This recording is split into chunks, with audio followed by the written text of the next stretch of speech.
तो अभी देखिए ममता देवी आए हैं सूरी मोड़ में, और चलिए मिलाते हैं ममता देवी सर क्या बोल रहे हैं। ममता देवी सुनते हैं, चलिए मिलाते हैं।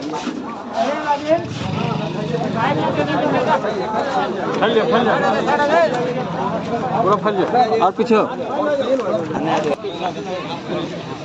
कोई दिक्कत सबके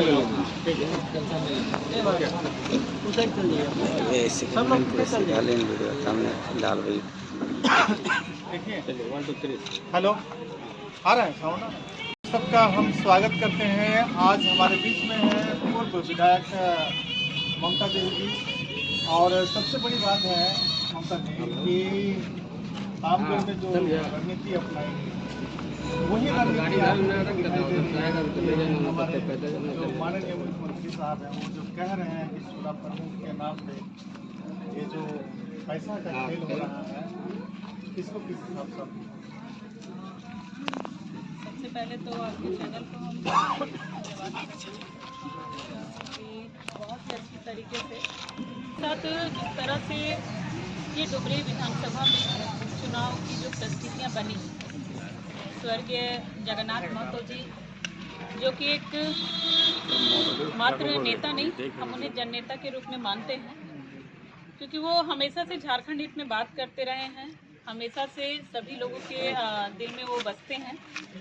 साथ ही साथ जो परिस्थितियां बनी, जो कोविड काल रहा और कोविड की चपेट में जो आए, अब बिना अपनी जान की परवाह किए हमेशा से क्षेत्र पे निरंतर बने रहे, और जिसका एक कारण बना कि आज वो हमारे बीच नहीं है इस बीमारी की वजह से। लेकिन आज उनकी धर्मपत्नी श्रीमती बेबी देवी जी इस उपचुनाव में इंडिया गठबंधन के एक प्रत्याशी के रूप में खड़ी हुई हैं, और जिस तरह से सभी पंचायतों में, प्रखंडों में हम लोग घूम रहे हैं, और जिस तरह से लोगों का रुझान है, लोगों का रुझान देख करके यही लग रहा है कि इंडिया गठबंधन के प्रत्याशी बहुत ही भारी मतों से वो चुनाव जीत रही है, क्योंकि सभी लोगों का समर्थन उसको मिलने जा रहा है। क्योंकि स्वर्गीय जगन्नाथ महतो की जो कार्यशैली रही, जो उन्होंने कार्य क्षेत्र की जनता के लिए किया है, उसी समर्पण भाव से यहाँ की जनता एक श्रद्धांजलि के रूप में एक नंबर में बेबी देवी जी को वोट देकर उन्हें एक आशीर्वाद और एक श्रद्धांजलि जगन्नाथ बाबू को देने का काम करेगी, और बेबी देवी जी को पुनः मंत्री के रूप में देखना चाहती है यहाँ की जनता।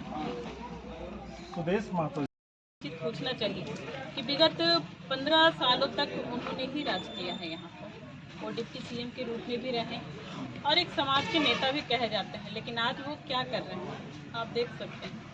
आप आसपास के भी विधानसभा जो क्षेत्र हैं उनको भी आप देख लीजिए कि किस तरह से उन्होंने लोगों को छलने का काम किया है। आप बगल का जो हमारा सीट था, रामगढ़ का सीट, वहाँ पर भी उनके समाज की ही नेता थी, मैं उनकी समाज से ही आती हूँ। मुझे क्या सम्मान मिला है समाज के नाते, समाज के बड़े नेता माने जाते हैं, और ये भी माना जाता है कि हमेशा से वो समाज के लिए काम करते रहते हैं। लेकिन आज सही मायने में हम कह सकते हैं कि वो केवल वोट हैं, और वोट बैंक वो महिलाओं को वो समझते हैं। उनकी पार्टी महिलाओं को वोट बैंक मात्र एक समझती है, और हमेशा से महिलाओं को चंद रुपए दिखा करके एक वोट खरीदने का एक प्लानिंग वो लेकर के चलती है। लेकिन जो परिस्थितियाँ आज डुमरी विधानसभा में हम देख सकते हैं, तो उनका जो समझाने की जरूरत नहीं है यहाँ के लोगों को, क्योंकि यहाँ के सभी लोगों के मन में टाइगर जगन्नाथ बसते हैं, और ये गढ़ टाइगर जगन्नाथ महतो जी का गढ़ है। और यहाँ पे ना आंसू चलेगी ना बीजेपी चलेगी, यहाँ पर केवल टाइगर जगन्नाथ महतो जी का गढ़ रहा है, और टाइगर जगन्नाथ महतो जी की धर्मपत्नी ही ये चुनाव जीतने जा रही है, और ये हमेशा का ही सीट रहेगा। लेकिन पिछले चुनाव को ममता जी उनको किसको वोट देना है, किसको नहीं देना है, ये बखूबी वो समझ रहे हैं। आप रामगढ़ की स्थिति को देख लीजिए, विगत दिनों ही चुनाव हुआ है, विगत मंथ हो रहा है, वहाँ पर जाकर के पूछ सकते हैं बीजेपी के लोग जो डुमरी में हैं कि भाई रामगढ़ में आपकी स्थिति क्या है। भाई पहले तो जब मैं थी 3 साल, उस समय तो कम से कम बीजेपी के लोग भी नजर आते थे एक प्रतिनिधि के रूप में शिलान्यास कार्यक्रमों में, यहाँ तक कि जयंत सिन्हा जी भी नजर आते थे जो वहाँ के सांसद हैं, और अगर वो नहीं रहते थे उनके प्रतिनिधि हमारे साथ मन साझा कर लेते थे शिलान्यास और उद्घाटन कार्यक्रम में। लेकिन अब जा करके देख लीजिए, जब से वहाँ पर आंसू आई है बीजेपी की कोई, तो भाई सब लोग हम लोग बहकावे में आ गए, चंद रुपए दे करके हम लोगों को बरगलाने का काम किया। लेकिन हम लोग समझ गए हैं 2024 में उनको हम लोग जवाब देंगे। ये चूल्हा प्रमुख का स्टेटमेंट है। वो लोग कहते हैं कि भाई यहाँ से जिंदगी बहनों और भाइयों को अगर चूल्हा प्रमुख बनाया गया होगा, हम उनसे निवेदन करेंगे कि भाई चूल्हा प्रमुख मत बनिए आप। चूल्हा प्रमुख से कोई लाभ नहीं होने वाला है। आपको केवल वोट के दिन में पूछा जाएगा और 5 साल झाँकने तक ये लोग नहीं आएंगे। ना आपका चूल्हा बचेगा, ना चूल्हा में एक आग भी बचेगी।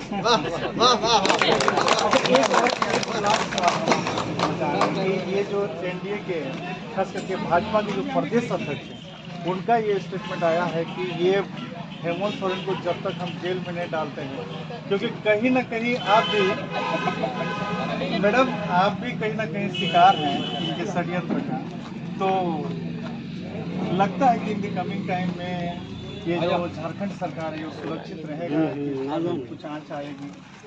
देखिए, हमारी झारखंड की जो सरकार बनी वो सरकार एकमात्र हेमंत सर के माध्यम से नहीं बनी है। ये झारखंड जो सरकार बनी है ये जन जन के एक एक वोट से बनी है और जनता के द्वारा चुनी गई ये झारखंड की सरकार है। और इस बार की जो सरकार बनी है वो सभी लोग खुश हैं इस सरकार से, क्योंकि एक आदिवासी का बेटा, एक आंदोलनकारी का बेटा आज मुख्यमंत्री बना है, जो कि सही रूप में और सही तरीके से झारखंड को चलाने का काम कर रहा है, यहाँ के लोगों को देखने का काम कर रहा है। और जहाँ तक है बाबूलाल मरांडी जी का जो स्टेटमेंट वगैरह आ रहा है और जिस तरह से वो संकल्प यात्रा शायद वो निकाले हुए, तो ये घूम उनका चल रहा है संकल्प यात्रा के नाम से। वो तो मजबूर है, क्योंकि ना वो घर के रहे हैं ना घाट के रहे हैं, क्योंकि उनका तो ऐसा ऐसा स्टेटमेंट है बीजेपी के खिलाफ में। अभी मैं गाड़ी में भी सुन रही थी, उनका स्टेटमेंट एक आ रहा था और उसमें वो कह रहे थे कि भाई मैं किसी भी परिस्थिति में बीजेपी में शामिल नहीं होऊंगा, अगर वहाँ जाना पड़ा तो इससे अच्छा मैं कुतुब मीनार से पूछ लूँगा। ऐसा स्टेटमेंट उनका था। तो हम समझ सकते हैं कि वो किस तरह के व्यक्ति हैं। उनके साथ मजबूरी है कि वो बीजेपी में चले गए हैं। और इससे और दर्दनाक बात हम क्या कहें, जब विधानसभा में हम लोग बैठते थे तो विपक्ष के लोग चिल्लाते थे कि भाई विपक्ष का नेता के रूप में बाबूलाल जी को अलाउंस। कार्यक्रम में चलिए, क्या बोल रहे हैं, चलिए कार्यक्रम में। तो ये देखिए गाइस, काफ़ी सारा भीड़ है।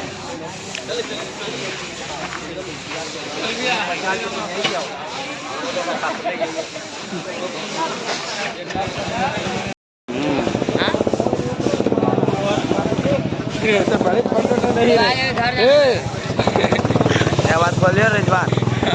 अरे